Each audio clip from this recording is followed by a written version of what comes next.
Boa tarde a todos.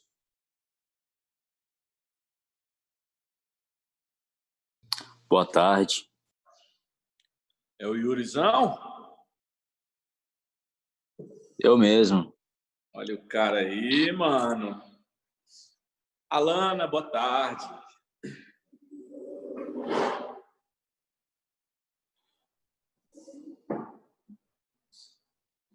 Vamos lá. Tentar deixar bem focado aqui, porque semana passada eu fiquei sabendo que não ficou tão bom o foco e vocês ficaram calados comigo. Então, não, tava de boa. Tava de boa semana passada. Tá tranquilo aí agora? Tá suave. Mas semana passada tava tranquilo também.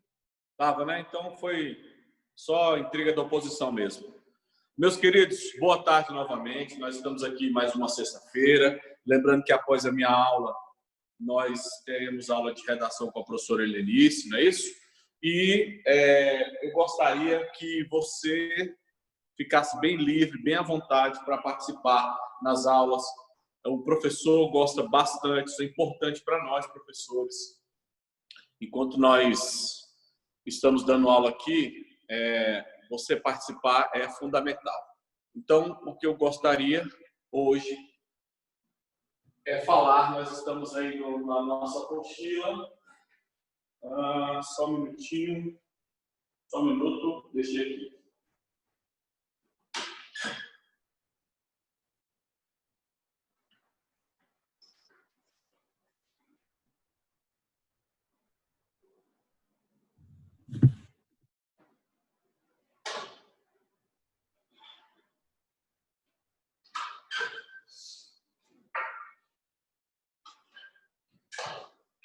Então, nós estamos na página 10.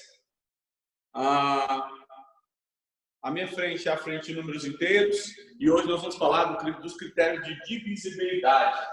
Entenda que esse é um assunto de extrema importância, porque ele é assunto que vem desde lá do ensino fundamental. E às vezes você perde uma questão pelo simples fato de não lembrar alguns detalhes importantes. Como, por exemplo, o algoritmo da divisão euclidiana. Então, Euclides de Alexandria, lá no século, creio eu, por volta de 500 a.C., definiu essa história aqui. Na verdade, isso aqui é álgebra moderna, mas a ideia dele foi a seguinte. Vamos falar uma coisa bem rápida aqui. Vou dar um exemplo aqui. Se eu pego 15 e divido por 4, 15 por 4 dá 3. 3 vezes 4, 12. Aí a gente traz para cá subtraindo, né? Assim, e o resto dá 3. Esse 15, ele é chamado dividendo. O 4 é chamado divisor. O 3 é o quociente. E esse 3 aqui é o resto. E aí o que a gente pode afirmar disso aqui? Que o 15, que é o dividendo, é igual ao divisor, que é 4, vezes o quociente, mais o resto. É isso aqui que é o algoritmo da divisão euclidiana. Olha só, dividendo A é igual ao divisor vezes o quociente mais o resto. E tem um detalhe muito importante aqui, pessoal. Geralmente, quando a gente faz a conta, nesse caso aqui, a gente terminou a conta porque o resto aqui não dá mais para dividir o divisor no conjunto dos inteiros. Então, quando esse resto for menor que o divisor, a conta termina. Isso na divisão dos inteiros. Porque a gente sabe que se colocar uma vírgula aqui, dá para colocar um zero e continuar. Mas a divisão dos inteiros é que a conta termina quando o resto R for menor que o divisor. Pronto, isso é o algoritmo da divisão euclidiana. O dividendo é igual ao divisor, vezes quociente mais resto. Coloquei aqui. É isso aqui que você tem que preencher. De repente você está com a sua apostila e não imprimiu, mas é importante você ter aí o seu rascunho, o seu caderno, as suas folhas aí, para que você possa de fato anotar, pessoal. Quem estuda no IME sabe que quando as aulas eram aulas presenciais, nós tínhamos alguns processos aqui que a gente incentivar os nossos alunos a repetirem e fazerem sempre. Por quê? Porque, primeiramente, você está vendo. Segundo, você está anotando. Então, você vê e anotar, você avança e você memoriza com maior facilidade. Significa dizer, então, que vocês precisam copiar, por mais que, de repente, você não tenha impresso a sua folha ou o seu material. Isso é muito importante. Deixa eu ver se tem alguém falando comigo aqui no chat. Eu acho que tem.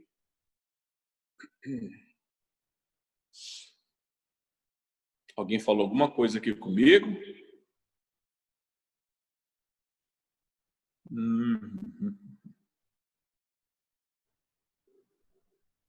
Pessoal, eu peço que vocês, quando quiserem falar comigo aqui, pode abrir, tá?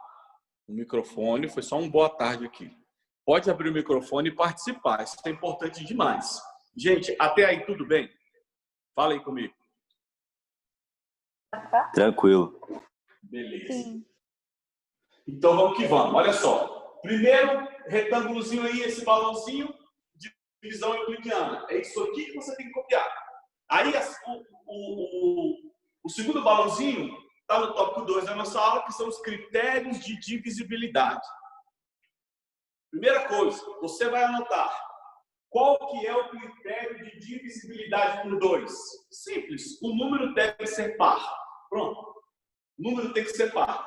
Qualquer número par é divisível por 2.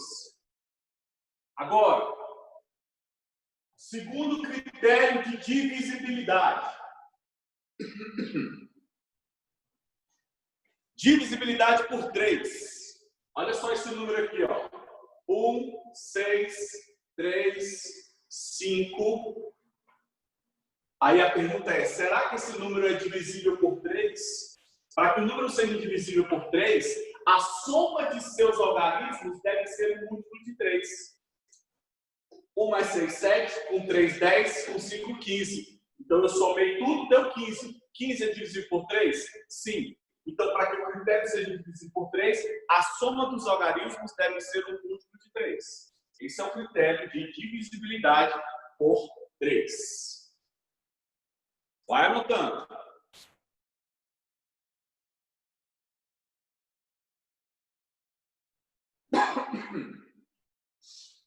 Próximo critério. Divisibilidade por 4. Pessoal, 100 é ou não é divisível por 4? Sim, 100 por 4 dá 25. Então, 100 é divisível por 4. E 136 também é divisível por 4. Então, quando que o número é divisível por 4? Quando ele terminar em 00 ou quando os dois últimos algarismos formarem um múltiplo de 4. Entenderam o que eu disse? Se eu chegar e fizer assim, ó, 8.740 é múltiplo de 4? Com certeza, porque os dois últimos, olha lá, o 40 é divisível por 4. Então, quando é que é o critério de divisibilidade por 4? Quando terminar em 00 ou quando os dois últimos formarem um múltiplo de 4. Entenda que não é soma aqui. Você pega esses dois, os dois juntos. 36 é um múltiplo de 4. Qualquer dúvida, ou se precisar que eu repita, me fale, ou grite aí, que eu repito. Próximo critério.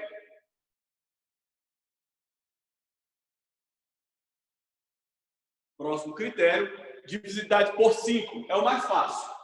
Para que o número seja divisível por 5, ele tem que terminar em 0 ou 5.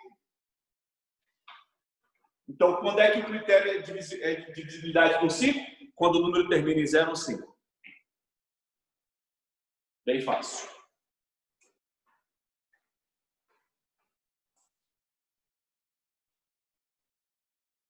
Divisibilidade por 6. Olha só, presta atenção no que eu vou falar.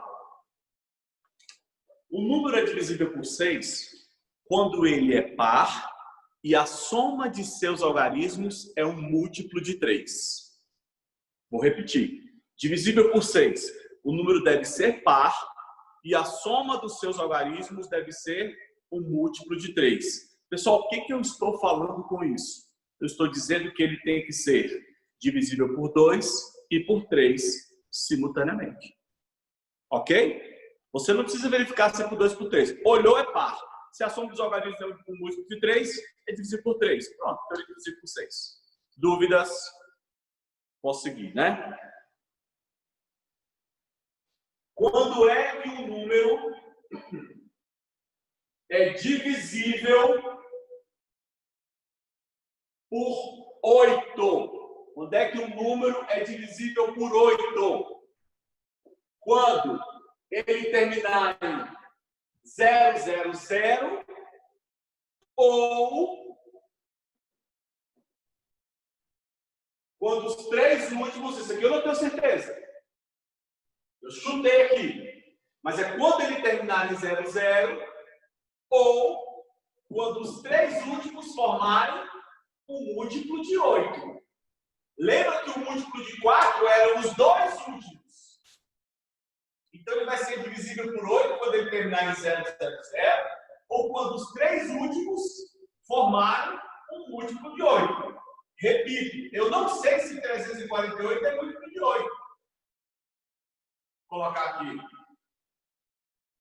Vou fazer assim. 5.256. Agora eu tenho certeza que é múltiplo de 8. 5.256 é dividido por 8. Por quê? Porque 256 é múltiplo de 8. Então é quando ele terminar em 000 ou quando os 3 últimos formarem um múltiplo de 8. Beleza, meninos? Ok. Critério de divisibilidade por 9. Quando é que o número é múltiplo de 9? É quando a soma de seus algarismos for múltiplo de 9. Pronto. Quando a soma de seus algarismos for um múltiplo de 9. E o mais fácil de todos, né? Quando é que o número ele é divisível por 10? Fala sério. Quando terminar em 0.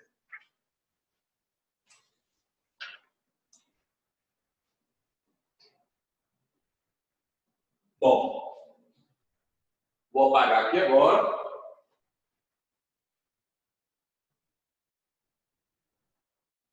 Deixa eu te falar uma coisa, por que é importante você não simplesmente assistir a aula e anotar. Está comprovado cientificamente que você memoriza com mais facilidade quando você escreve. Além de você assistir, ouvir, assimilar. Quer ver um exemplo? Se eu chego para você e falo assim, ó, decora um telefone aí, por favor. Tem gente que gosta de ficar repetindo aquele número várias vezes para poder decorar. E pode ser que depois de 2 horas, por exemplo, esqueceu o número. Mas se eu dito um número para você e você escreve na sua mão, por mais que de repente você esqueça, lave a mão, mas o fato de você ter escrito na sua mão faz com que você lembre com maior facilidade. Então você precisa, de fato, escrever. Outra coisa importante, pessoal, é na hora que você estiver estudando. Eu sempre gosto de falar o seguinte: nós temos 2 memórias. Uma memória curta e uma memória longa. O que é a memória longa? É aquela que com muito treino e repetição, e você vai fazendo várias vezes as coisas, vai repetindo, treinando os exercícios. A memória curta, que fica aqui na frente da sua cabeça, ela vai para a parte de trás e ela fica armazenada lá. Como é que você faz a memória curta se tornar memória longa? Você repete e faz várias vezes. Só existe uma maneira de você presenciar uma única vez, você vir uma única vez alguma situação e aquela memória curta se tornar longa imediatamente. Só existe uma situação. Qual que é a situação? Quando acontece algo muito drástico, quando acontece algo catastrófico, quando acontece algo que impacta a sua vida, por exemplo. Quer ver? Ó? Você está atravessando a rua, de repente, e aí você escuta um carro freando muito, muito alto, freando. E, de repente, esse carro atropela uma pessoa e joga ela longe. Se você vira aquele acidente, você nunca mais esquece. Por quê? Foi algo drástico. Mas a matemática, a física, a química, a biologia, nem sempre são drásticas quando você vê pela primeira vez. Você fica até um pouco assustado e você fica até meio desorientado em relação àquilo para você poder entender. Não é como um acidente. Então, eu animo vocês. Repetição, repetição, repetição, repetição, repetição. Certa vez, um aluno me falou uma frase que o pai dele compartilhou com ele. Esse é o lema do nosso instituto. O treino e a persistência superam o talento. Esse é o lema do nosso instituto. Só que o menino falou para mim de maneiras, com palavras diferentes. Com palavras diferentes, aquilo ficou gravado. E esse lema a gente usou no nosso instituto. Ele falou assim para mim: professor, meu pai disse que o esforço vence o dom. O esforço vence o dom. O esforço vence o dom. O que é isso? O treino e a persistência superam o talento. Às vezes tem pessoas, por exemplo, que não têm dom, ou não têm dom para determinada área da matemática, da física, da química, da biologia, mas são melhores que aqueles que têm facilidade. Por quê? Porque se esmeram bastante. Isso tem que ser diário. Vamos lá.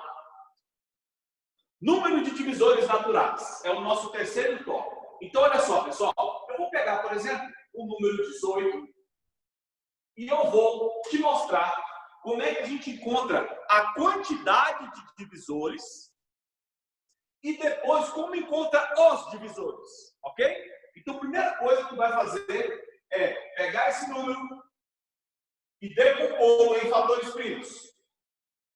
Por 2 dá 9, por 3 dá 3, por 3 dá 1. Então, esse número ele é 2 elevado a 1 vezes 3 elevado ao quadrado. Pronto. Vou colocar assim. Esse número é o 2 elevado a 1 vezes 3 elevado ao quadrado. Ok. Por quê? 2 vezes 9, 18. Tá. Agora, o número de divisores positivos ou naturais de 18, olha só como é que você vai calcular. Você vai pegar o expoente de cada fator primo. Não pode ser de números que não são primos. O expoente de cada fator primo, tu coloca aqui, ó. O expoente 1, depois o expoente 2. Então, o fator primo 2 e o fator primo 3. Aí você vai pegar a cada expoente, você vai somar uma unidade. Pronto. Aí você multiplica e você encontra um número de divisores positivos ou divisores naturais. 2 vezes 3, 6. Alguém quer falar alguma coisa? Ok. Pessoal, recapitulando, você fatora um número, veja os fatores primos, pega cada expoente de cada fator primo e soma uma unidade. Multiplica todo mundo e é o resultado do número de divisores positivos de 18. Atenção agora. O número de divisores de 18, olha aqui que eu não restringi mais. Eu quero o número de divisores de 18. Em outras palavras, eu vou calcular quantos são divisores inteiros. Porque nesse caso aqui, eu estou calculando os naturais. Os inteiros envolvem os negativos. Então, significa que se o número tem 6 divisores naturais, se eu trocar o sinal de cada um deles, eu vou 2 vezes 6, que dá 12.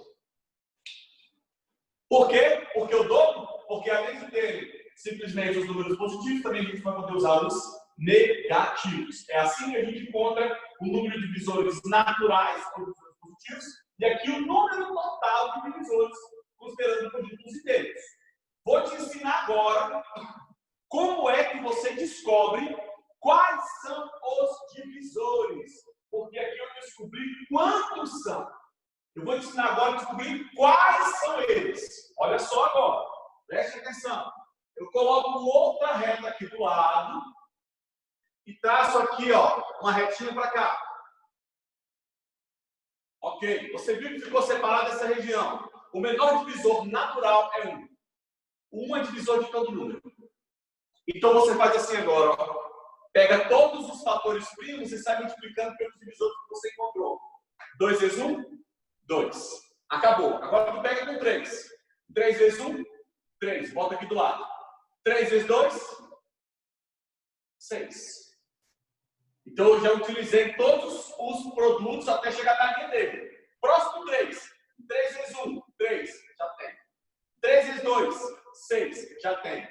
3 vezes 3, 9. 3 vezes 6, 18. 1, 2, 3, 4, 5, 6. Olha aqui o conjunto dos divisores.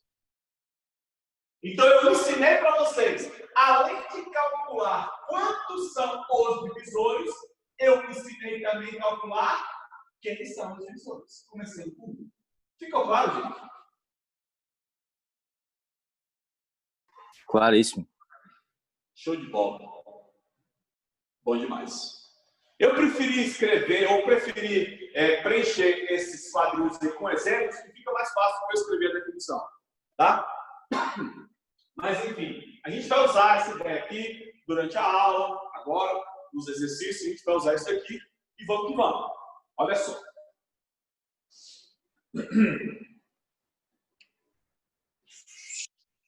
Número 1. Questão número 1. O maior número que divide 200 e 250, deixando como restos 15 e 28, respectivamente. Aqui eu quero parar um pouco para ressaltar essa nomenclatura matemática. Presta muita atenção. Ele quer um número que divide 200 e 250. Na verdade, ele quer o maior número que divide 200 e 250. Pessoal, olha só. Quando eu falo isso, a pessoa pensa assim, poxa, se divide 200, eu vou pegar 200 e dividir por ele. Não é assim que pensa. Não é assim que pensa. Olha só. Vou dar um exemplo aqui. A divide B. Então, eu estou dizendo que esse número divide esse. Não é esse cara aqui que divide esse. É o A que divide B. E eu não posso pensar assim, A dividido por B. Não é isso. Eu vou explicar o que significa essa nomenclatura. Pessoal, A divide B é a mesma coisa que A é divisor de B. É a mesma coisa que dizer que B é divisível por A. É a mesma coisa de que B é múltiplo de A. Eu vou dar exemplo numérico. Isso daqui, pessoal, tem o mesmo significado. Vou colocar aqui, ó. Mesmo significado.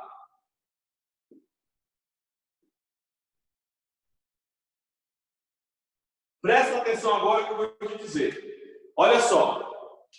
2 vezes 3 é igual a 6. É porque 6 é divisível por 2. 6 é múltiplo de 2. 6 foi encontrado pegando 2 e multiplicando por um número para poder obter ele. Em outras palavras, o 2 e o 3 são fatores do 6. Esse 2, ele é divisor de 6. O 2 divide 6. Então, a nomenclatura é essa daqui, ó. 2 divide 6. Isso daqui é a mesma coisa que isso aqui, ó. Então, aqui, digamos, é o português aplicado com teorema de matemática, e aqui é a simbologia matemática. Pessoal, quando eu falo que 2 divide 6, é porque 6 dividido por 2 vai dar exato. Se eu chegar para você e falar assim, ó, 10 divide 20, tá certo ou tá errado? Fala comigo. 10 divide 20. Está certo, porque 20 é divisível por 10. Se eu chegar para você e falar 100 divide 5, certo ou errado? Errado, porque 5 não é divisível por 100. Você entendeu, gente? Sim. Sim, professor. Então, 2 divide 6, 2 divide 4, 2 divide 8, porque 8 é divisível por 2. Essa nomenclatura de um número divide outro é que o outro divisível pelo primeiro tem que dar exato. Beleza? Mas olha o que a questão fala. O maior número que divide 200 e 250, deixando o resto. Então, peraí. Ele não está dizendo que divide de fato. Ele divide deixando o resto. Em outras palavras, não vai dar exato. Não vai dar exato. O que ele está dizendo aí? Ó? Ele está dizendo que o maior número que divide 200 e 250, deixando como restos. Em outras palavras, se eu pegar o 200, dividir por n, eu vou obter aqui um quociente que vou chamar de 1 e resto 15, porque se n divide 200, é porque 200 é divisível por n. Mas a questão falou que na hora que esse cara dividir por esse, vai ter resto. Então não vai dar exato. E aí ele fala que 250 também dividido por n, nós vamos encontrar um quociente 2 e resto 28. Pessoal, entenda, não é n divisível por 200. Ele falou que um número qualquer divide 200 e divide 50, deixando o resto. Então, o 200 divisível por n vai dar resto 15. O 250 divisível por n vai dar resto 28. Vocês entenderam até aí? Uma questão dessa, se cai em alguma prova, cai no Enem, o índice de erro, ou vamos falar o índice de acerto, de pessoas que de fato conseguiram fazer, sem chutar, conseguiram fazer, é muito pequeno. Porque a questão está dizendo que o número divide outro. Significa que o outro é divisível pelo primeiro. Ou o outro vai ser dividido pelo primeiro. No caso aqui, não vai ser divisível porque ele falou que é resto. Mas olha só o que eu vou fazer. Nós sabemos que pelo algoritmo da divisão euclidiana, 200 é igual a n vezes Q1 mais 15. E 250 é igual a n vezes o quociente 2 mais 28. Aí o que eu vou fazer? Eu vou pegar esse 15 e passar para lá subtraindo. Aí eu vou ficar assim, ó. N vezes Q1 é igual a 185. Acho que é isso. 185.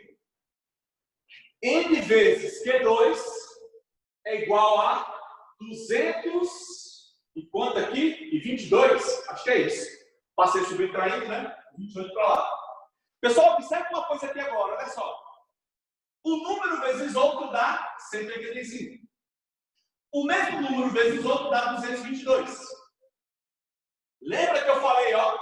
2 vezes 3 igual a 6. Então esse cara é divisor.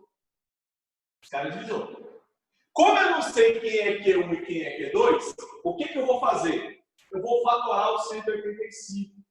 Alguém pode me ajudar aí com o calculador? 185 eu vou fatorar ele. 185 por 2 não dá nem por 3. Por 5, alguém pode fazer para mim? 37. 37. Como 37 é primo, 37 por 37 dá 1.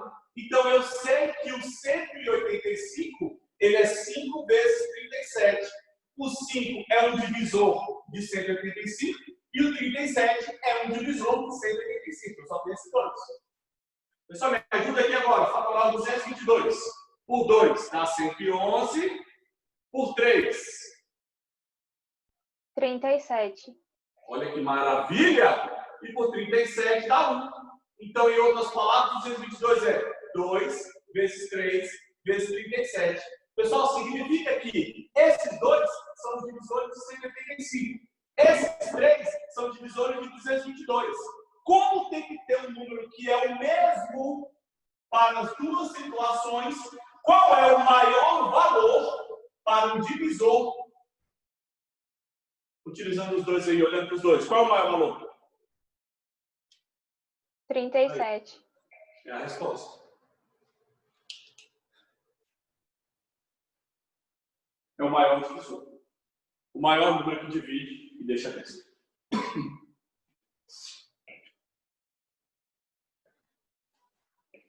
Gostaram da questão?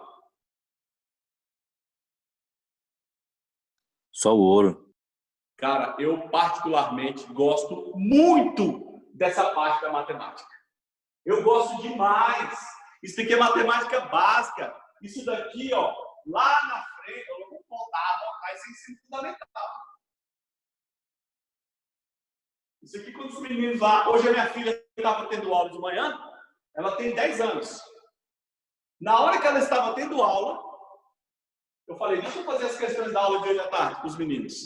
Aí comecei a fazer. Aí eu decompus aqui fatores primos. Ela tem 10 anos, tá no 5º ano. Aí ela chegou para mim e falou assim, papai, eu aprendi uma coisa muito legal. Eu consigo ver quais são os números que multiplicados vão dar um número grandão. Aí eu disse assim, sério, minha filha? Como é que é? Como é o nome disso? Ela, decomposição em fatores primos. 10 anos, gente. E ela fez, ela. E o mais legal é que não serve só para um. Dá para você fazer isso com 2, 3, 4, quantos números você quiser. Aí eu falei, você gostou, minha filha? Muito. Top, né? Isso daí deixa o pai orgulhoso. Vocês não falam nada, né? Deve pensar assim, esse Deus é doido. Quem cala consente. 2. Determine o número inteiro n que satisfaz simultaneamente as seguintes condições. Então, espera aí. Questão número 2. O número n que satisfaz as seguintes condições. N está compreendido entre 6.000 e 7.000. Então, n está compreendido entre 6.000 e 7.000. N dividido por 35, ou por 45, ou por 50, deixa sempre resto 11. Então, peraí. Se eu pegar o N, dividir por 35, se eu pegar o N e dividir por 45, e se eu pegar o N e dividir por 50, sempre vai dar resto 11. Olha aí, estou usando o algoritmo da divisão euclidiana. Não é isso? Aí a pergunta é, Dudes, quanto que é o quociente de N por 35? Sei lá, vou chamar de Q1. Quanto que é o quociente por 45? Não sei, vou chamar de Q2. E aqui vou chamar de Q3. A gente precisa descobrir o N, que está entre 6.000 e 7.000. Isso é muito importante. Quando o cara fala que existe um número entre aquele primeiro e entre o último, você não considera os extremos, hein? Você não considera os extremos. É só você pensar. Na sua sala de aula, quando você está enfileirado, você está sentado entre duas pessoas. Então, existe uma pessoa do seu lado, existe outra pessoa do outro. Você está entre, você não conta elas, você está lá na sua posição. Quantos números naturais existem entre 1 e 3? Só existe 2. Então, existe um número, você não conta os 3, tá vendo? Entre exclui os extremos. Vamos lá!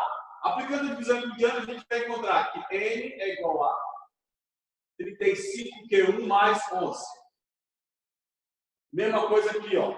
N igual a 45Q2 mais 11. E aqui, n igual a 50Q3 mais 11. Deu para ver? Deu, né? Deu. Deu. Massa. Então, olha o que eu vou fazer, ó. Vou passar o 11 subtraindo. N menos 11, 35, Q1. N menos 11 é igual a 45, Q2. E N menos 11 é igual a 50, Q3. Lembra que ele quer descobrir o N. Pessoal, fala uma coisa para mim. Lembra daquela história de 2 vezes 3 é igual a 6. Então, 6 ele é múltiplo de 2, o 6 é múltiplo de 3. Então, 6 é múltiplo de 2 e 3. Olha para cá, pessoal. N menos 1, ele é 35 vezes Q1. Então, N menos 1 é ou não é múltiplo de 35? Fala para mim. Gente, N menos 1 é 35 vezes alguma coisa. Então, é 35 vezes... É múltiplo. N menos 11 é múltiplo de 45 vezes 2. Estava falando N menos 1, né? N menos 11. N menos 11 também é múltiplo de 45. N menos 11 também é múltiplo de 50. Então, vou colocar aqui, ó. N menos 11 é múltiplo de 35. N menos 11 é múltiplo de 45. E N menos 11 também é múltiplo de 50. Ô, gente, fala uma coisa. Se o número é múltiplo de 2 e é múltiplo de 3, ele é múltiplo de 6, é ou não é?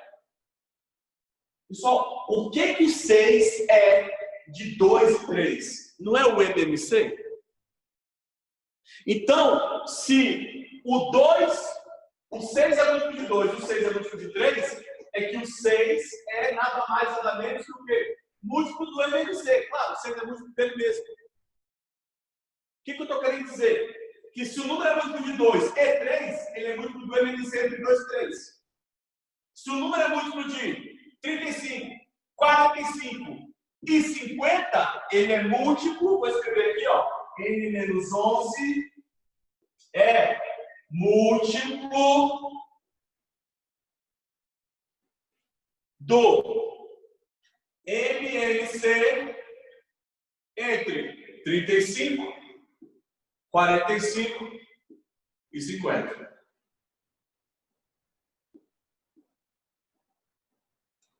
Então, N menos 11 é múltiplo do MMC entre 35, 45 e 50. Aí vem a pergunta: caraca, professor, você quer explicar no vestibular? Gente, essa questão é do vestibular. O que eu vou fazer então? Vou calcular o MMC entre 35, 45 e 50.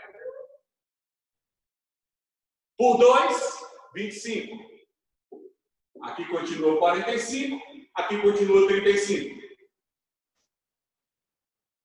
Dá por 3? Dá. Por 3, aqui dá 15, aqui continua 25 e aqui continua 35. Por 3 ainda, aqui dá 5, aqui continua 25 e aqui continua 35. Por 5, dá 5, 1 e 7. Por 5, dá 1, 1 e 7. E finalmente por 7, que dá 1, 1 e 1. Pronto, terminou. Alguém pode fazer essa multiplicação para mim aqui, ó? 2 vezes 9 vezes 25 vezes 7. 2 vezes 9 vezes 25 vezes 7. Aninha, 3.150. 3.150. Então, esse cara aqui, ó, ele é múltiplo de 35, 45 e 50. Tudo bem? Pessoal, vamos escrever, então, quem são, porque esse cara aqui vai ser o menor, não vai? O MMC é 3.150. Então, o menor múltiplo, ou seja, o mínimo múltiplo comum de 35, 45 e 50. 3.150. Então, olha o que eu vou escrever aqui, ó. N menos 11 é múltiplo de 3.150.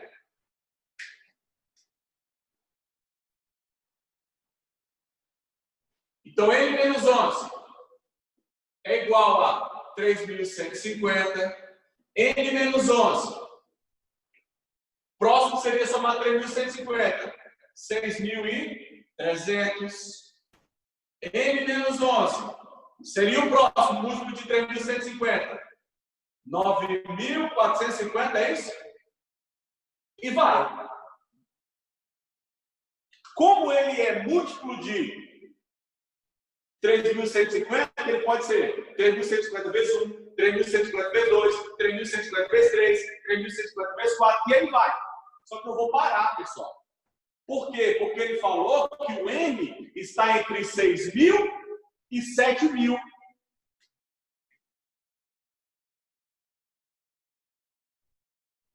N é igual a 6.311. Porque se eu pegar o primeiro, não está maior que 6.000. Se eu pegar o segundo, passa de 7.000. Então a resposta é 3.111. Entenderam? Sim. Difícil a questão, né? É enorme. Professor, Oi! eu não entendi. Não tinha que ficar entre 6.000 e 7.000? Sim, olha aqui ele. 6.311. Ok, acho que eu vi errado aqui. Não entendeu? Beleza? Quem falou? Essa vozinha é nova. Fala comigo. Quem é você? Quem foi que falou aí Oi? que acha que viu? Quem foi que falou aí que acha que viu errado? Quem é você? Fala comigo. Eu, Eu quem? Natália. Natália. Show. Entendeu, Nath? Pessoal, questão grande, né? Ainda tem a questão 3 e a questão 4. Deixa eu te falar, a questão 3 é igualzinha à questão 2. Então você faz ela. Eu acabei de fazer ela aqui. É a mesma coisa. O número vai ser dividido por 12, por 15, por 24. E vai dar resto 7, está entre 240 e 300. Essa é mais fácil. Eu decidi fazer essa 2 que era mais complicada. Fala comigo aí se eu posso apagar, ou se você consegue tirar um print aí, e depois eu apago para poder fazer a 4. Ou tem gente copiando? Por mim, pode Pode apagar. apagar. Aí, se alguém tirou print, posta lá no grupo depois, beleza, gente? Pode ser? Beleza. Show. Deixa eu só ver a galera aqui. Caraca, tem pouca gente hoje, hein? O povo perdeu uma aula importante. Meu Deus. Vou apagar. O povo perdeu uma aula importante hoje. Caramba, como eles perderam a aula importante.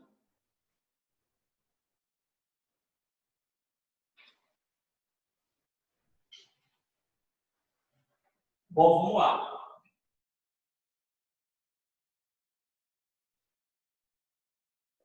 Na questão número 4, eu disse que a 3 é igualzinha.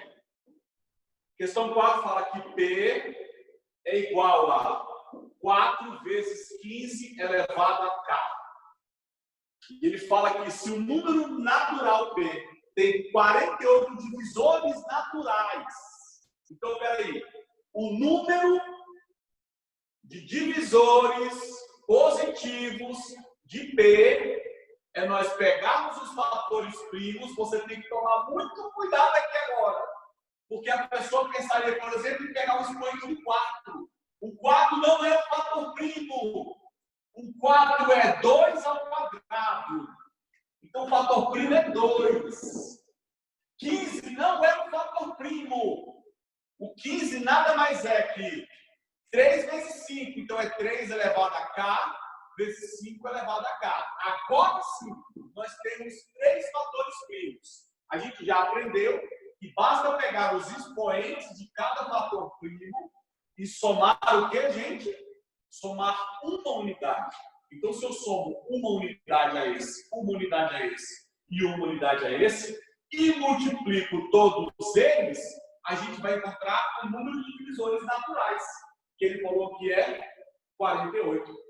Gente, se a questão tivesse falado que a equação, ou sabendo que ele possui 48 divisores, a gente deveria pegar isso daqui e multiplicar por 2. Porque ele não falou de divisores naturais. Quando ele fala que é 48 divisores, está incluindo os positivos e os negativos. Mas a questão falou que são 48 divisores naturais. Então, eu não preciso multiplicar por 2. O que eu vou fazer agora? Esse número aqui é 3. Eu passo dividindo. Aí eu vou ter o seguinte, ó. K mais 1 ao quadrado é igual a 16. K mais 1, K mais 1. Vai por 3, 16. Então, aqui a gente encontra aqui K mais 1 é quanto, gente? Ana Paula? Mais ou menos 4. Garota! 4 ou K mais 1 igual a menos 4. Aí a gente encontra aqui K é 3 ou K é menos 5. É claro que não pode ter expoente negativo. Esse está fora. K é igual a 3. Então, P é igual a 2 ao quadrado, vezes 3 elevado a 3, vezes 5 elevado a 3. Alguém pode fazer para mim a conta? 125 vezes 27 vezes 4. 125 vezes 27 vezes 4.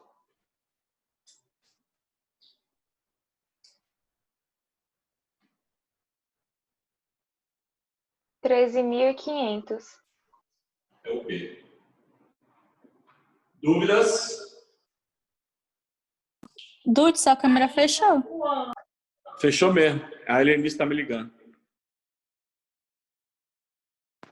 Abriu. Eu vou ligar para ela já já. Beleza, galerinha? É nóis? Não entendi como você chegou no... Peraí, deixa eu ver. Como você chegou no 4 depois do valor ao quadrado. Professor, não entendi como você chegou no 4 depois do valor ao quadrado. Ah, tá, beleza, claro. Volta aqui.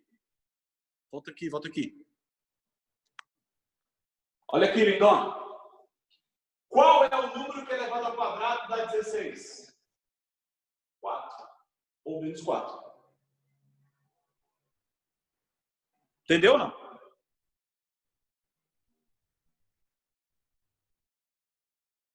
Entendeu ou não? É igual você pensar assim, ó. X ao quadrado igual a 16. Aí você extrai a raiz dos dois lados, x dá mais ou menos 4. É o número que é elevado ao quadrado dá 16. Foi o que eu fiz ali. Beleza ou não? Mas como 4 mais 1 é igual a 3? Não, né? Aqui é K mais 1. K mais 1 ao quadrado dá 16. Então, K mais 1 é 4. X aqui é 4. Eu tiro o quadrado e extrai a raiz. Então, o K mais 1 é 4. Se o K mais 1 é 4, passou de subtrair. Porque o K mais 1 aqui está no lugar do X. Entendeu ou não? Ah, agora entendi. Valeu, Aline. Gente, tudo bem então? Fiquem aguardando aí que eu acredito que a professora Helenice vai entrar. Beleza? Não sai.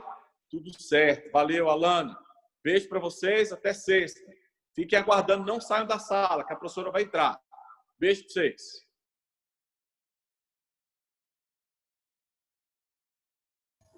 Boa tarde, Dudes. Saiu, foi? Pessoal, só um minutinho.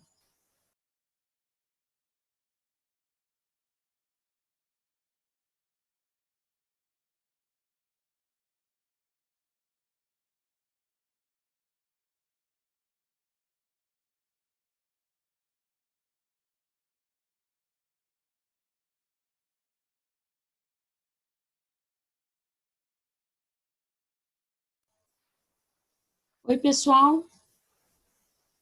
Boa tarde, estão me ouvindo? Boa tarde, sim.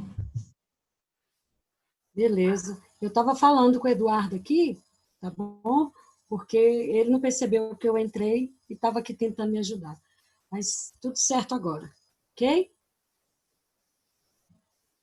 Ai, correria. Olha só, hoje nós vamos trabalhar um pouquinho de análise de temas, certo? Porque é a competência 2. São 5 semanas. Semana passada eu expliquei as 5 competências, né?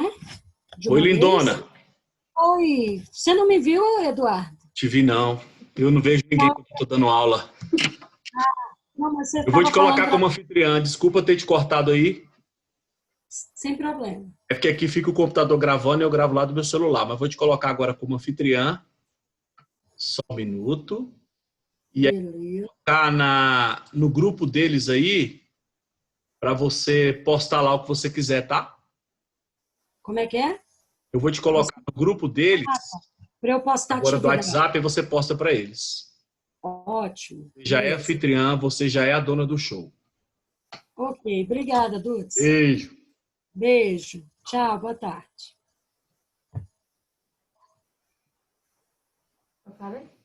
Aí só um detalhe, você encerra a reunião pra gente, tá?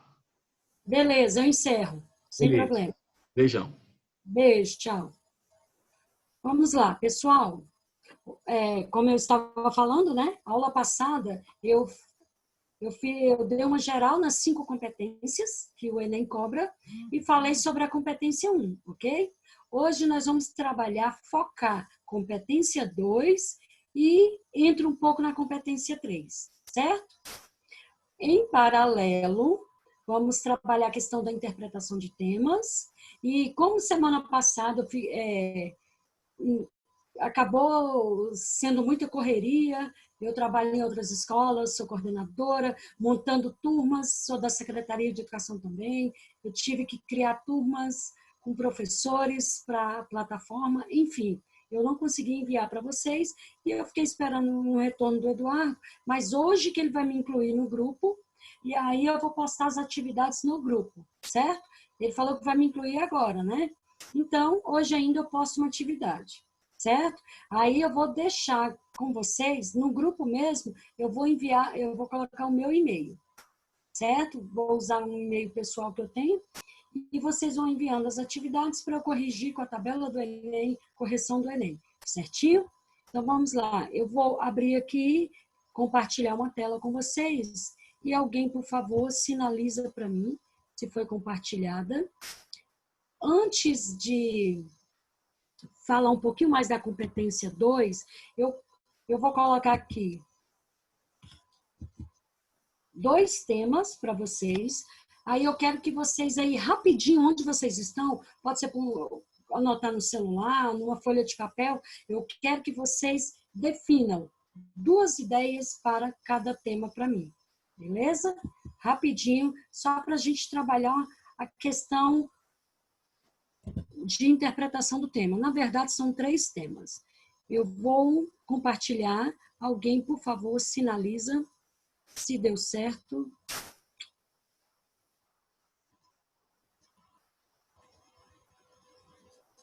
Não foi ainda, né? Agora vai.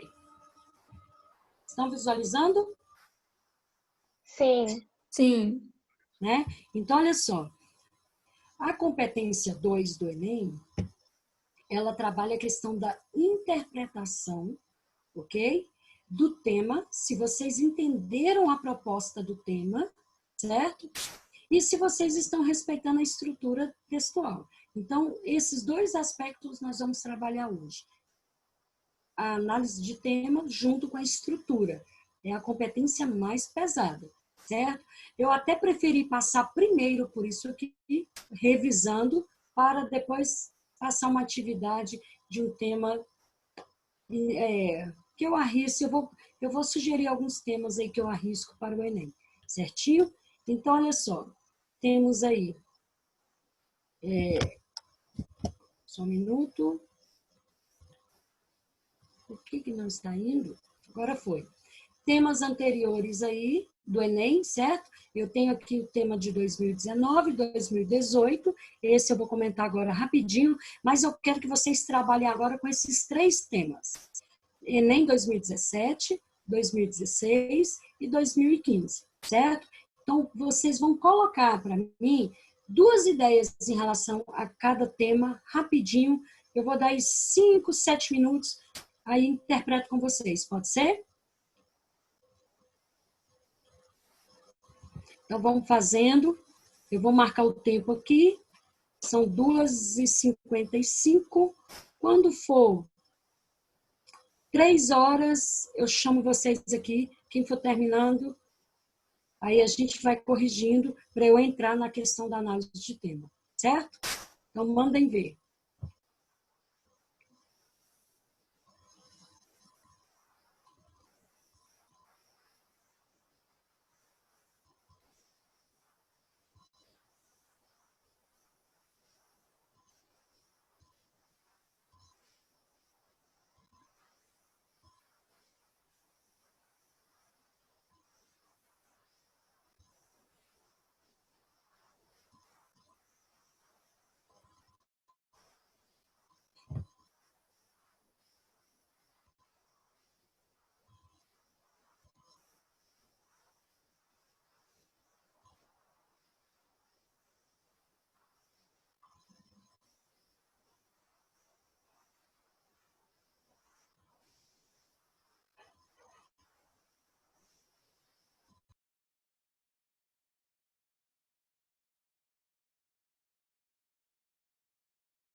E aí, terminaram?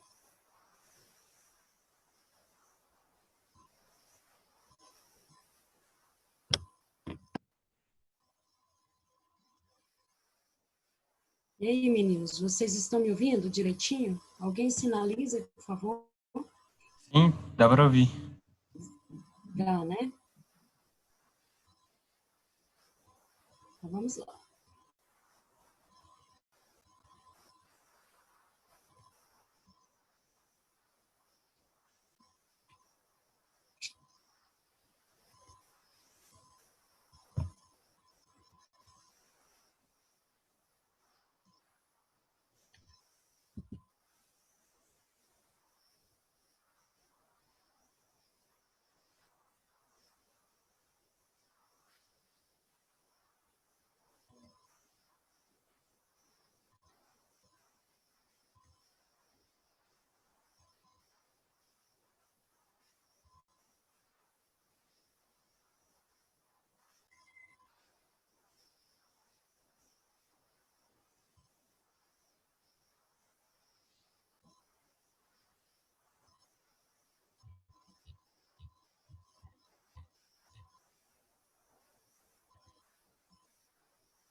Ok? Finalizaram? Eu só não consegui fazer o de 2017. Ó, tem nada não, vamos fazer juntos então. Isso aí eu passo para vocês depois.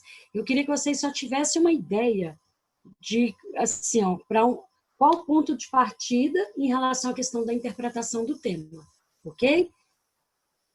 Então, beleza. Olha só, o Enem, gente, vocês estão com a tela compartilhada ainda aí? Sim. Estão vendo, né? Então, desafio Enem. Olha só, o Enem, a questão da interpretação do tema, vocês precisam prestar atenção, porque estilo Enem, questão de tema, eu acho muito mais tranquilo, considero muito mais tranquilo, certo? E estrutura é totalmente mecânica. O objetivo é, até o final do nosso encontro aqui, daqui 3 semanas mais ou menos, eu quero que cada um já tenha o modelo da sua redação.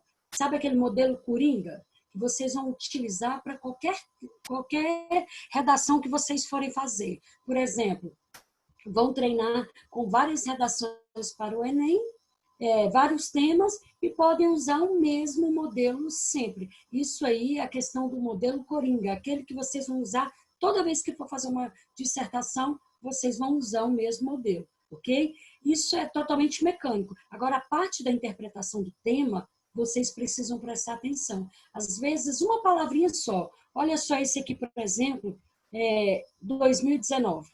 Democratização do acesso ao cinema no Brasil. Então, foi um tema super tranquilo. Qual é a palavra-chave aqui? Democratização. essa questão do acesso ao cinema no Brasil, ela está completando aqui a questão da palavra-chave. Podem observar que toda a redação do Enem tem uma palavra-chave.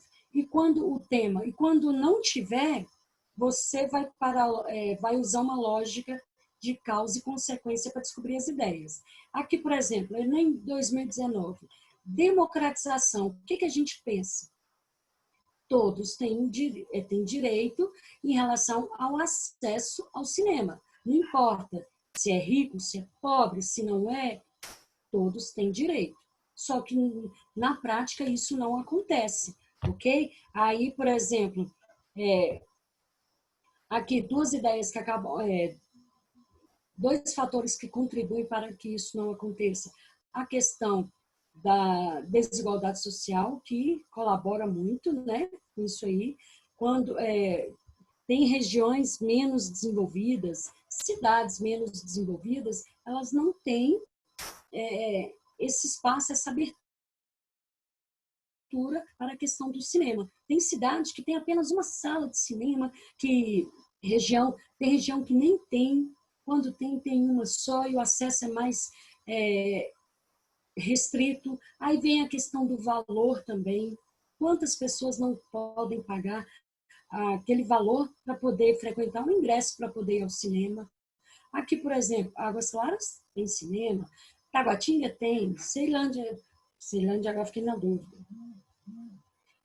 Plano Piloto tem, Asa Norte tem, então vários lugares tem. Agora basta saber a questão se a pessoa tem condições. Então tudo isso interfere para a questão da democratização. Podem observar que os temas do Enem geralmente sugerem algum problema. E a ideia é você justificar por que ocorre esse problema durante o desenvolvimento e lá na conclusão dar uma proposta para resolver. Enem 2018, manipulação do comportamento do usuário pelo controle de dados na internet. Aqui, por exemplo, alguns candidatos colocaram a ideia da questão de fake news, achando que a ideia tinha que focar só nisso aí. Mas não, por que as pessoas são manipuladas?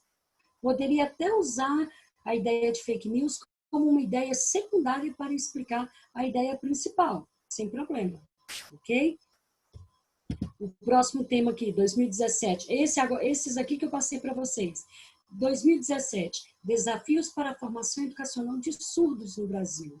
Esse foi o tema mais chatinho, assim, para muitos alunos que às vezes não chegavam nem a pensar nessa questão da formação educacional de surdos. Eu não tenho esse problema. Minha família ninguém tem. Então, geralmente eu não penso sobre isso. Tem gente que acaba questionando assim. Então, aqui, 2 desafios, por exemplo, que eu poderia usar. Alguém quer falar? Quem conseguiu apresentar aí 2 desafios? A palavra-chave aqui desse tema, desafios, ok? Desafios para a formação educacional. O que significa mesmo desafios? Dificuldades. Desafios é a mesma, na verdade, acaba sendo dificuldades. Quais são 2 dificuldades que eu posso abordar para essa questão educacional de surdos? Quem quer sugerir aí uma ideia? Alguém pensou? Eu apontei a falta de infraestrutura e de profissionais qualificados para proporcionar uma inclusão dos alunos. Perfeito, isso mesmo. Mais alguém colocou? Ninguém mais conseguiu? Então, beleza. Só essas 2 ideias aí, foi a Ana Paula, né, que falou? Então, perfeito. Geralmente é isso aí mesmo. Tem falta de... a questão da infraestrutura, certo? Tem a questão da formação de professores, ok? A questão da informação para os alunos, certo? A família, entender como funciona, apostar na educação. Isso aqui funciona muito na rede pública, funciona, posso dizer que fora a falta de investimento do governo, o restante acaba funcionando. Na particular, às vezes deixa a desejar, a educação particular, porque os professores não são obrigados em relação à preparação para atuar com alunos surdos. Na Secretaria de Educação, por exemplo, rede pública, o professor, para estar trabalhando com alunos portadores de necessidades especiais, ele precisa comprovar que é capaz, fazendo curso, passa por uma prova, seleção, até se encaixar no perfil da turma, ok?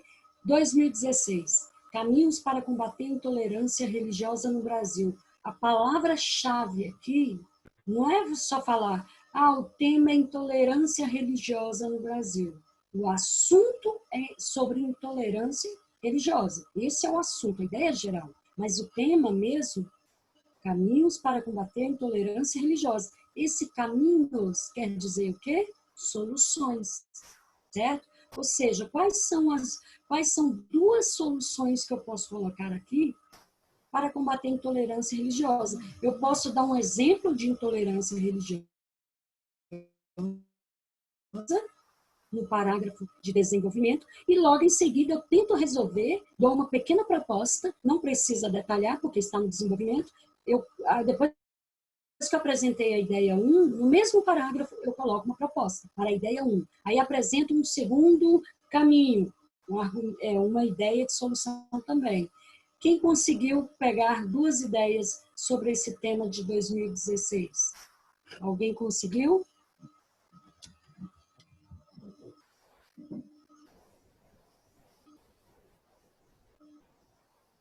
Não? Então vamos lá.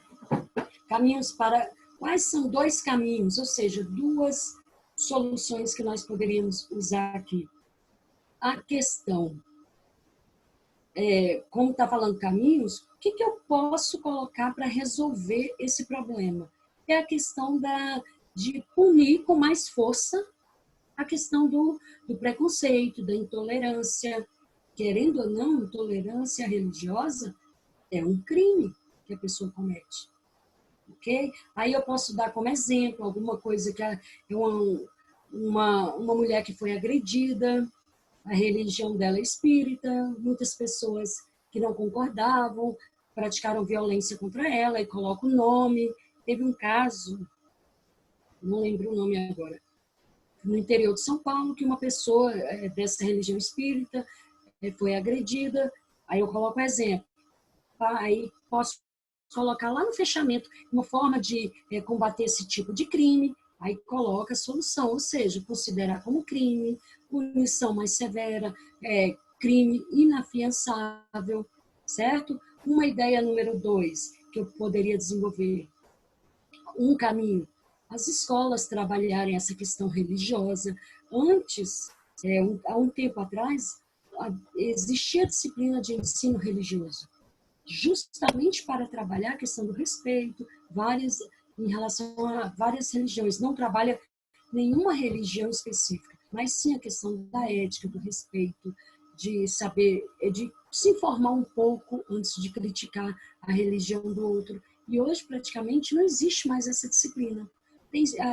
Ela ficou optativa. Tem escola particular, por exemplo, que permite, que continua com a disciplina, certo? Escola pública, por exemplo, nem existe mais essa disciplina. Então, um caminho que existe é esse aí. Aí eu dou um exemplo, eu falo de alguma coisa que aconteceu em relação à questão um exemplo de intolerância religiosa no meio escolar, por exemplo, ou entre os jovens, e puxo essa ideia da solução de voltar a tornar como uma disciplina obrigatória a questão do ensino religioso no Brasil, certo? A persistência da violência contra a mulher na sociedade brasileira. O tema aqui não é apenas, o tema é violência contra a mulher. A ideia de violência é o assunto. A palavra principal aqui, qual que é? Persistência. Ou seja, por que ainda existe? Não está perguntando indiretamente esse tema aqui se existe violência contra a mulher. Na verdade, está querendo saber quais são as causas para continuar a questão da violência contra a mulher. Por que ainda persiste a violência? Aí uma ideia que podemos abordar, a questão do machismo, que, querendo ou não, estamos em pleno século que estamos, ano 2020, e ainda existe sim o machismo na sociedade, certo? A existência ainda desse problema dos machistas, provoca a questão da violência ainda. Uma outra ideia de persistência, a falta de amparo à mulher agredida. Ou seja, a delegacia da mulher, ela não desenvolve um trabalho tão bom que deveria desenvolver. Quando a mulher faz a denúncia, leva muito tempo para averiguar, confirmar, chegar até o ponto de ajudar. E isso a mulher, às vezes, acaba até perdendo a própria vida. Então, esses dois problemas, a questão do machismo, a questão da ineficiência das leis, né? Tudo isso aí contribui para a questão da persistência da violência contra a mulher, certo? 2014, publicidade infantil em questão no Brasil. Aqui o tema em si não tem nenhuma palavra-chave, nenhuma. Quando aparece isso, você pode trabalhar com duas causas. Esse tema de 2014, eu não tenho aqui nenhuma palavra específica. Vocês vão ver que os temas que eu vou sugerir no início do treinamento nosso, hoje eu vou passar duas propostas. Toda semana eu preciso passar duas, porque nosso tempo é menor.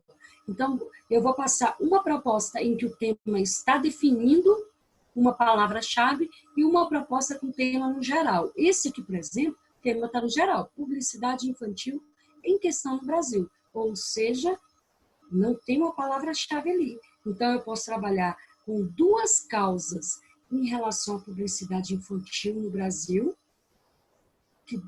Por que acontece a questão da publicidade infantil no Brasil? Porque posso falar que é a questão do consumismo, ideia 1, aí já puxo a ideia de capitalismo também, ok? E uma outra ideia, que é a questão da influência da mídia. Pronto. Trabalhei com duas ideias de causa. Mas eu quero trabalhar com duas ideias de consequência. Então, eu posso colocar a questão do consumismo que entra também como consequência, com a ideia de consumo. A ideia de consumo entra como consequência também. E outra ideia é a questão da relação afetiva, que acaba sendo prejudicada, a relação familiar, certo? Então, em relação à questão desse tema, eu vou mostrar, quem não fez ainda essas redações anteriores, eu sugiro fazer. Qualquer coisa, eu tenho uma apostila com todas essas redações, a proposta completa, eu posso disponibilizar para vocês, certo? Essa de 2013, Enem 2013, efeitos da implantação da lei seca no Brasil. Essa eu comentei aula passada, certo? A palavrinha-chave aqui, efeitos, ok? Ou seja, o que significa efeitos? Significa resultados, consequências. Então, igual eu falei semana passada, quem apresentou, por exemplo, as causas da lei seca, o que aconteceu? Tangenciamento ao tema. Quando ocorre o tangenciamento, você perde 70% da nota. Não vai tirar zero, mas está fora o Enem já, ok? Então, cuidado. Por isso que o ideal é sempre estarmos trabalhando tema e estrutura. Tem gente que manda muito bem na estrutura, mas tem que ficar de olho na questão do tema. Beleza? O Enem 2012, movimento imigratório para o Brasil no século XXI. A mesma coisa. Aqui é como se fosse aquele tema de 2014. Não apresentou uma palavra específica. Quando não apresenta uma palavra específica, é bem melhor o tema. Por quê? Aí não trabalha com aquela ideia de tangenciamento. Por exemplo, o tema de 2014, não ocorreram muitos tangenciamentos porque o tema não tem uma palavra específica. 2013 já tem palavra específica, efeitos, então aqui a correção foi buscando quem tangenciou. A mesma coisa com 2017, que apresentou a palavra desafios, 2016, caminhos, 2015, persistência, ok? Então, quando o tema está mais geral, aí significa que a correção em relação ao tangenciamento vai ser mais tranquila, certo? Enem 2012, como eu falei, não tem, né? Pode trabalhar com duas causas, por exemplo, por que ocorre, né, esse movimento no Brasil, certo? Então, prestem atenção. O que vocês têm que ter em mente na hora de interpretar o tema do Enem? Pensar o seguinte: primeira coisa, eu vou ler e vou identificar. Tem uma palavra-chave? Olha só o de 2011. Viver em rede no século XXI. Os limites entre o público e o privado. Aqui é a ideia, por exemplo, a palavra que é o limites, ela acaba especificando um pouquinho mais a questão do tema. Então, fique de olho nessa palavra. 2010, o trabalho na construção da dignidade humana. Não tenho nenhuma palavra específica. 2009, o indivíduo frente à ética nacional. Também não tem nenhuma palavra específica. Ok? Então, a primeira coisa, ao ler o tema do Enem, você vai pensar, eu tenho uma palavra-chave? Se tem, eu já circulo. Eu vou circular e meu argumento 1 tem que bater com essa palavra, meu argumento 2 tem que bater com essa palavra, a minha conclusão tem que focar essa palavra também. Se você fizer isso, não vai ocorrer tangenciamento ao tema. Fuga ao tema, então, nem se fala. Beleza?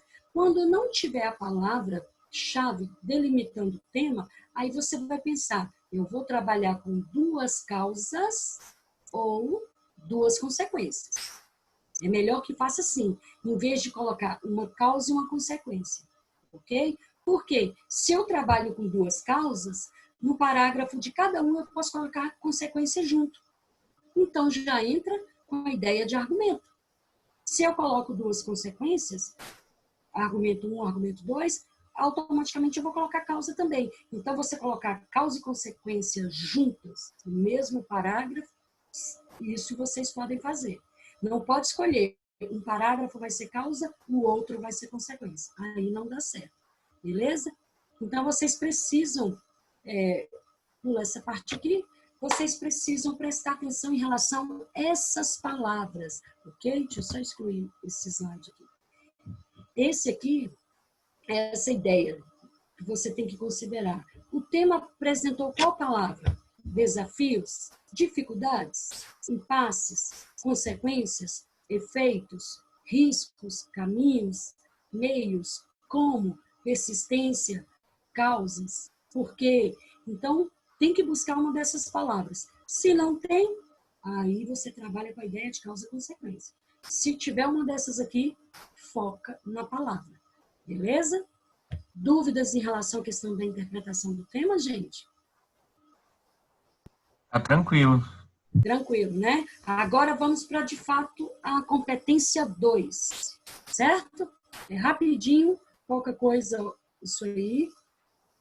O texto dissertativo argumentativo é o texto cobrado no Enem, ou seja, é a dissertação que eu preciso apresentar argumentos. Qual é o objetivo do texto argumentativo? Convencer o leitor. Você convence o leitor colocando uma ideia correta. Se eu estou lendo uma redação, uma correção do Enem, e percebo que o candidato colocou uma ideia totalmente falha, na hora eu bato o olho, corrijo e falo, está errado. Se está errado, eu começo a penalizar em todas as competências que eu consegui.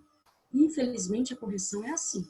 Às vezes, um erro que você comete, você acaba perdendo ponto na competência 2, 3 e 5, por exemplo. Ó, tangenciou o tema, você perde ponto na competência 2, competência 3 e competência 5. Ok? Então, cuidado. Redação não quer dizer, eu tenho que escrever muito, eu vou escrever as 30 linhas. Não. O mínimo tem que ser 20 linhas, que eu considero. Ok? O ideal, o Enem gosta de um texto maior. Chega a 25 linhas, se você quiser. Domina bem a estrutura, aí pode chegar a 30 linhas, tranquilo. Então, o objetivo do texto argumentativo é convencer o leitor, certo? Então, para isso, eu vou usar algumas estratégias. Estratégias argumentativas significa o quê? Argumentar.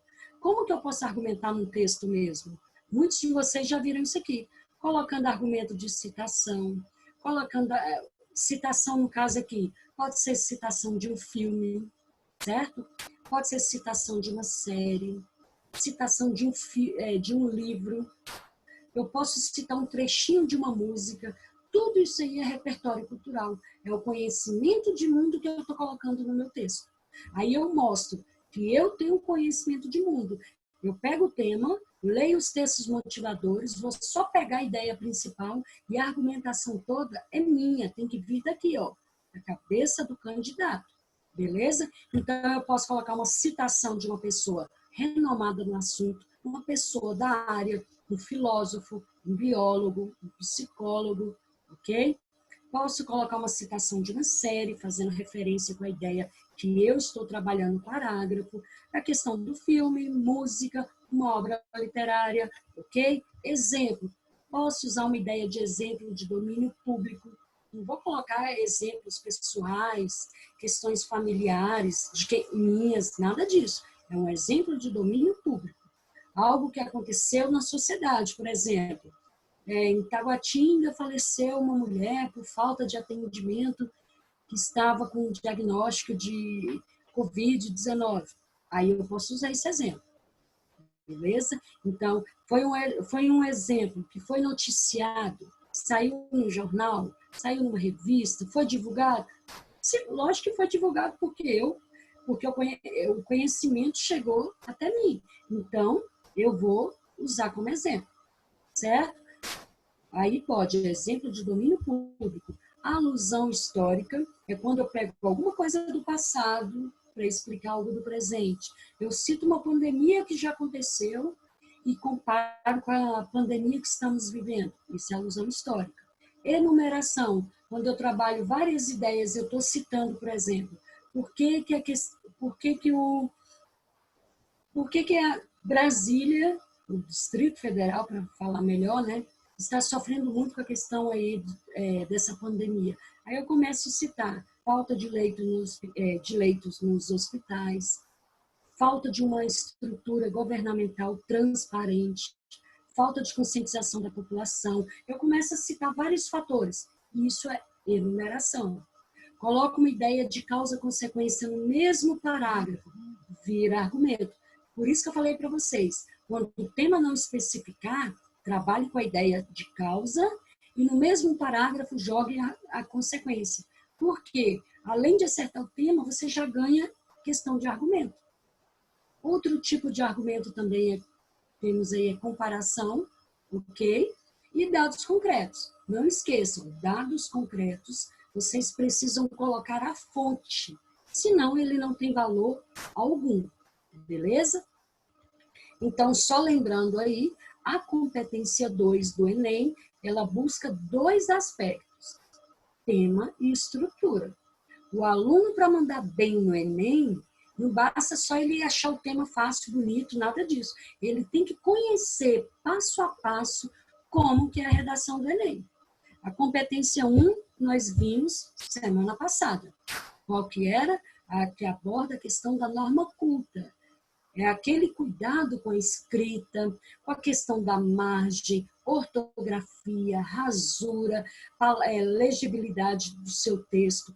Tudo isso aí, a apresentação do seu texto junto com a norma culta, vai fazer parte da competência 1.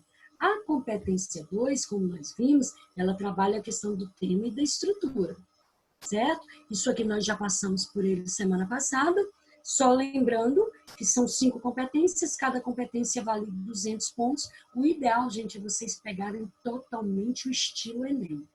É fazer uma redação sabendo que quem vai corrigir seu texto, no caso, o corretor do Enem, você sabe tudo que ele vai procurar no seu texto.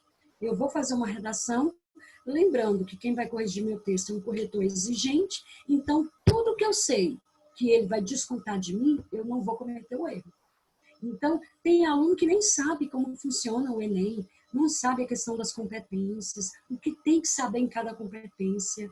O ideal é você dominar mesmo. Competência 1, tudo que eu tenho que saber. Competência 2, aqui, por exemplo, competência 2 eu tenho que saber tema e estrutura. Estrutura, daqui a pouquinho nós vamos ver. A questão do tema, você sabe que se tiver fuga ao tema, é 0. O Enem, praticamente, eu não vejo questão de fuga ao tema. Ok? Tem candidato que às vezes faz só para sacanear, tem pessoas que fazem fugindo ao tema só para testar a correção do Enem, aí acaba se encaixando nisso aqui. Então, fuga ao tema eu vejo mais dificuldade de ocorrer. Agora, o problema maior no Enem é esses 40 pontos aqui. Se vale 200 pontos, essa competência 2. E você acaba tangenciando o tema, pode ser ótimo na argumentação, ótimo na estrutura, na questão da gramática, mas se tangenciou, olha o tanto que você perde ponto. De 200 pontos, você vai ganhar 40. Você perde 160 pontos na competência 2. Ah, se você tangenciou na 2, você vai tangenciar na 3, que as duas são coladinhas. Significa que é o argumento.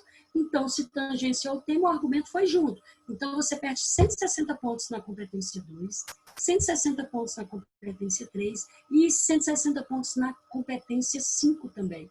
Ou seja, você perdeu aí 320 pontos só na competência 2 e 3, mais 160 pontos na conclusão.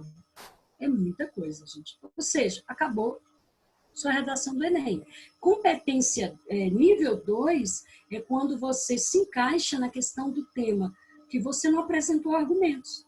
Você interpretou o tema, certo? Aqui eu vou falar só de tema. Aí daqui a pouquinho eu puxo a ideia de estrutura, viu?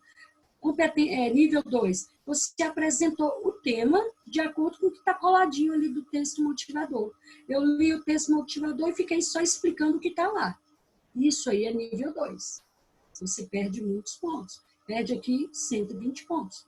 Quando você começa a trabalhar uma ideia sua de fora do texto motivador, aí você começa a entrar na competência no nível 3, que significa que a sua argumentação, desenvolvimento do tema está mediano. Ou seja, ele ainda não, o candidato não consegue argumentar muito bem, mas também ele não está copiando do texto motivador. Quando você consegue trazer para o texto repertório cultural, eu vou trazer a disciplina de geografia para o meu texto, vou encaixar a disciplina de história no meu texto, vou colocar um repertório cultural, uma série, uma obra literária, aí eu me encaixo. Se eu mandar bem os dois argumentos, eu vou me encaixar no nível 5. Se eu tiver falha em um argumento só, aí eu me encaixo no argumento no nível 4. Ok? Então, o ideal para o Enem, gente, é vocês ficarem entre o nível 4 e o nível 5. Nível 4 significa que você vai ficar entre 700 e 800. Nível 5 significa que você vai passar de 800 e 900. Ok? Nível 3, você vai ficar ali na nota 600. 600 não vai te ajudar em nada. Beleza? Então, vamos trabalhar sempre em nível 4 e nível 5. Vocês vão fazer a redação, que eu vou passar. E quem tiver no nível 2, nível 3, eu vou puxar para o nível acima. Quem tiver no nível 4, eu vou puxar para o nível 5.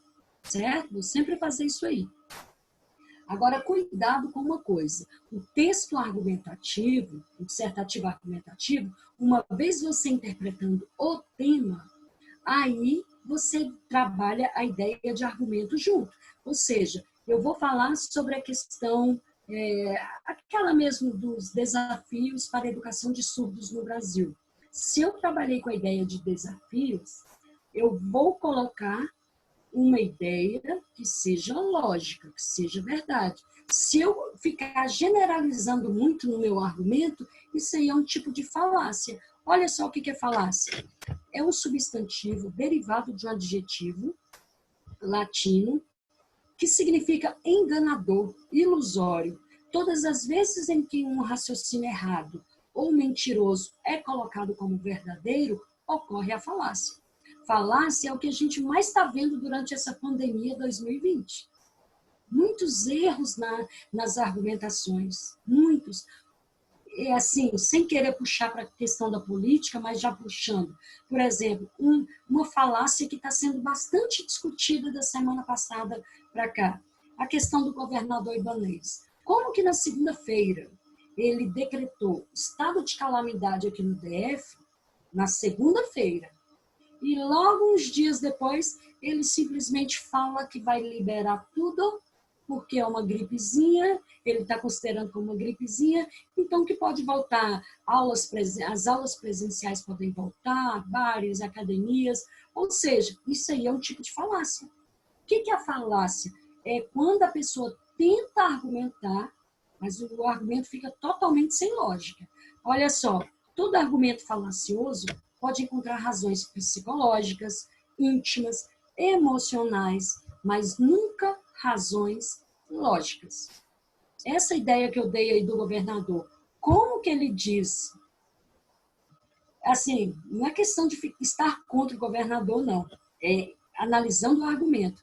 Como que ele diz que ele decretou aí que o DF está em estado de calamidade, ou seja, a saúde pública não está boa, os hospitais não estão suportando, já, enfim, tá, o número de casos está aumentando, estamos perdendo o controle em relação à questão desse novo vírus. E, ao mesmo tempo, ele quer liberar tudo. Então, há uma certa contradição. Isso aí é a questão da falácia, certo? Outros tipos de falácia, por exemplo. Olha só, todo político é corrupto. Tem gente que fala assim, eu não vou votar nessa próxima eleição, não. Eu vou anular meu voto. Todo político é corrupto. Nós não podemos generalizar. Tudo bem que eu considero que a maioria, quase todos, são corruptos. Isso é fato. Mas eu não posso generalizar. Se eu coloco na minha redação, por exemplo, na minha argumentação, quase todos políticos são corruptos, aí beleza. Agora eu coloco, todo político é corrupto, eu generalizei. E se tiver um filho de Deus honesto, meu argumento já está quebrado. E com certeza vai ter. Toda regra tem exceção. Beleza? Olha só um outro exemplo. A violência no Brasil é resultado dos programas de TV. Ou seja, ocorre muita violência por causa dos filmes que são passados. Tela quente está passando um filme que retrata muita violência. Então, eu posso dizer que a violência no Brasil é resultado dos filmes que passam na televisão, é resultado das séries que passam, de alguns documentários, de jornais, de novelas, filmes. É muito fácil eu colocar a culpa da violência no Brasil nos programas de TV. Então, beleza, vamos acabar com a TV, vamos parar durante 30 dias, ninguém com acesso à televisão. Aí eu pergunto, a violência vai acabar? Não vai. Então, eu não posso afirmar que a violência é resultado. Eu posso colocar aqui uma das consequências da violência no Brasil é, na verdade, a qualidade dos programas de TV. Aí sim, eu deixei bem claro que uma das consequências, uma das causas, quer dizer, uma das causas. Eu não posso afirmar. Então, esse errinho é que eu fico procurando. Acaba que corretor tem essa mania. Eu, por exemplo, eu sou muito crítica. Tudo que a pessoa fala, eu já, às vezes, se está falando comigo, eu até brinco. Às vezes tem gente que acha que eu sou pelona, mas não, porque eu dou uma cortada logo. Vem com uma ideia de generalizar, eu falo, parou. O argumento já inválido. Então, cuidado com certas palavras. Olha só essa ideia aqui. Joana morreu depois de fazer radioterapia. Então, quem tem câncer não deve fazer esse procedimento. Ou seja, Joana morreu porque fez radioterapia? Então, a ideia da causa da morte de Joana ali foi ela ter feito radioterapia? Não foi. Mas a forma como a pessoa afirma, aí acaba tirando conclusões erradas. Isso aqui eu vejo demais em redações. Ok? Então, cuidado. Olha outro exemplo aqui. Esse aqui eu tirei de uma pessoa aqui de Brasília que apareceu lá no DFTV, deu uma ideia lá, mostrou um vídeo, sem noção, aí colocou assim, a população não está usando máscara, ninguém se importa com a pandemia. Eu discordei dela, totalmente. Por quê? Quando ela coloca a população não está usando máscara, eu não me encaixo nessa afirmação. Por quê? Eu estou tendo todo cuidado. Estou respeitando o distanciamento social, sim, isolamento. Quando eu preciso sair, eu saio com a minha máscara, sou bem exagerada. Às vezes eu coloco até luva, coloco óculos, um boné, eu saio toda preparada. Às vezes parece uma astronauta, né? Mas se eu estou seguindo as normas, o argumento dela já não vale mais. Então, esse cuidado precisamos ter. Quando coloca assim, ninguém se importa com a pandemia, mas há pouco tempo alguma pessoa estava no DFTV falando da tristeza de ter perdido um ente querido, do medo que a pessoa tem. Aí logo depois vem alguém e fala que ninguém se importa com a pandemia. Então, esse tipo de ideia não tem lógica. Isso que é falácia. Falácia significa o quê? Argumento inválido, argumento errado.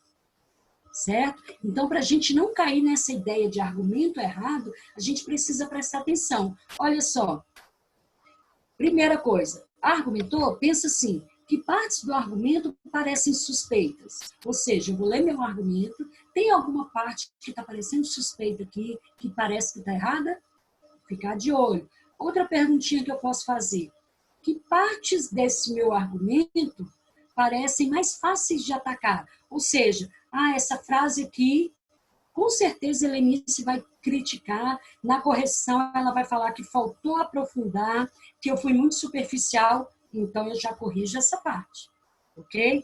Quais os pontos principais e suas evidências? Há algum tipo de falácia? Ou seja, tem algum argumento que eu coloquei aqui e que ficou contraditório? Há afirmações mais amplas, ou seja, coloquei alguma ideia geral aqui, generalizada? Não, coloquei. Então, essas palavrinhas aqui, por exemplo, eu crio essas frases para eu investigar meu argumento. Às vezes eu pego um texto tão bom, que eu falo 10 de argumento. Aí eu faço essa perguntinha, essas perguntas. Esse argumento tem algo suspeito? Tem algo que eu possa atacar? Vamos ver se está 100%. Se eu atacar alguma parte do argumento, significa que eu vou penalizar. Quais são os pontos principais, as comprovações? Tem alguma falácia? Não tem? Aí, se não achei nenhum desses erros, aí eu venho agora tentar buscar mais um. Porque eu fico naquela loucura de procura de erros para ver se eu nunca dei uma nota 1000 no Enem. E quando eu estou participando da banca de conferir se a nota de um corretor deu um corretor deu 880, o outro deu 1000. Aí eu entro como a terceira corretora para julgar quem está certo, qual corretor está certo. Eu vou investigar isso aqui, gente. Aí eu vou logo no que deu nota maior e vejo se eu consigo achar algum errinho do aluno. Se eu não conseguir, bato o martelo, fica a nota maior, certo? Então, pensem que o corretor de vocês do Enem, por mais que o Enem seja mais fácil, o corretor, aqui tem um exemplo. Nós temos essa maldade de ficar procurando erro. Quando a gente não acha, bate com a tristeza, ok? Faz parte. Infelizmente é assim. Então, vocês têm que evitar aqui algumas palavras. No texto, não usar a palavra todo, nenhum, sempre, nunca, todo mundo, ninguém. São palavras que vocês usam que acabam generalizando, deixando o argumento fraco. Aí é melhor você usar sim, algo, pode até entrar. Muitos, em vez de generalizar, coloca assim, ó, muitas pessoas não estão usando máscara. O que eu vou afirmar que a população não está usando? Eu coloco, muitas pessoas não usam. Poucas pessoas estão respeitando o distanciamento social. Quando eu uso essas palavras para explicar melhor a minha ideia, meu argumento fica correto. Quando eu uso palavras para generalizar, meu argumento cai, certo? Olha, são alguns exemplos aqui de falácias, né? A criança aqui pergunta para o pai, pai, por que não existe funk universitário? Aí, olha a ideia do pai, porque a maioria dos funkeiros não passa da 5ª série.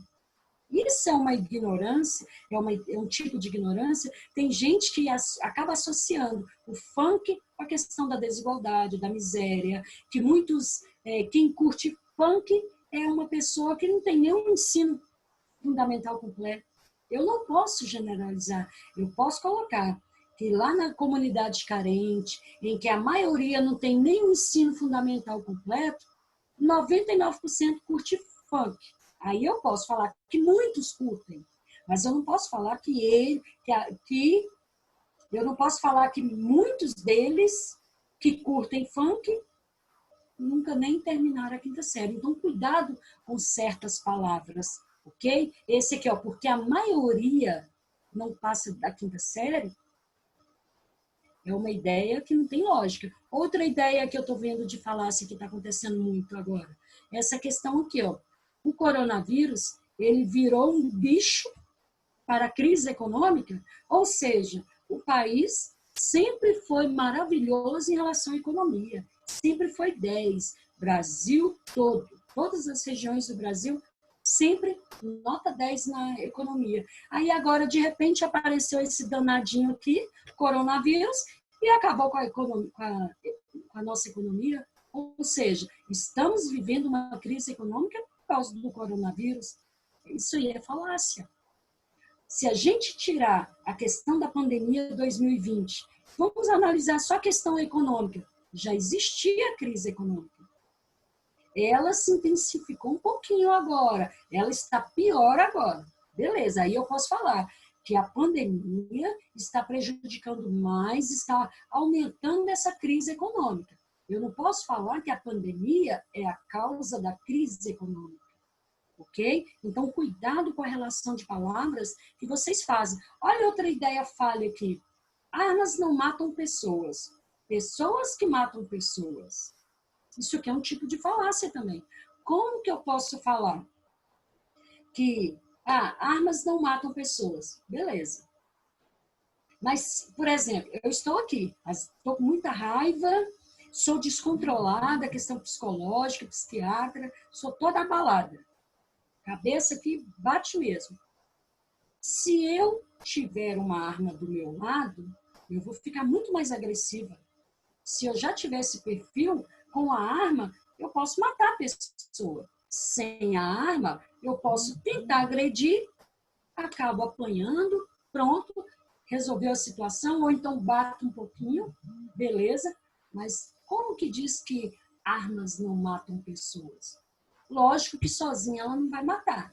Ela está guardada numa gaveta, apareceu um bandido, ela sai sozinha da gaveta, mira no bandido e acaba com ele. Não. Há essa relação que as pessoas usam, quer dizer, não vou generalizar, né? Que muitas pessoas usam armas para tirar a vida de outras. A arma, no caso, é um objeto para a pessoa alcançar o que ela deseja ali. Certo? Então, cuidado com as afirmações. Certinho? Então, o objetivo da nossa aula hoje foi dar essa ideia da questão do tema de argumentação. Agora, só para fechar, lembrar aqui, porque eu vou pedir para vocês a questão da dissertação mesmo. A dissertação ela tem 3 partes: introdução, desenvolvimento e conclusão. Pronto. Introdução, eu sei que tem que ter 4 partes, perfeitinhas, estilo Enem. Estilo NB, por exemplo, não precisa de reafirmação de tese. O Enem, ele gosta que você apresente um repertório cultural, que no caso, o repertório cultural é uma contextualização, eu vou colocar uma série, um filme, um exemplo. Aí depois eu trago a ideia do tema, em seguida eu coloco a tese. O que vem a ser a tese? A tese, gente, é quando eu coloco os 2 argumentos. Eu coloco a minha ideia 1 com a minha ideia 2.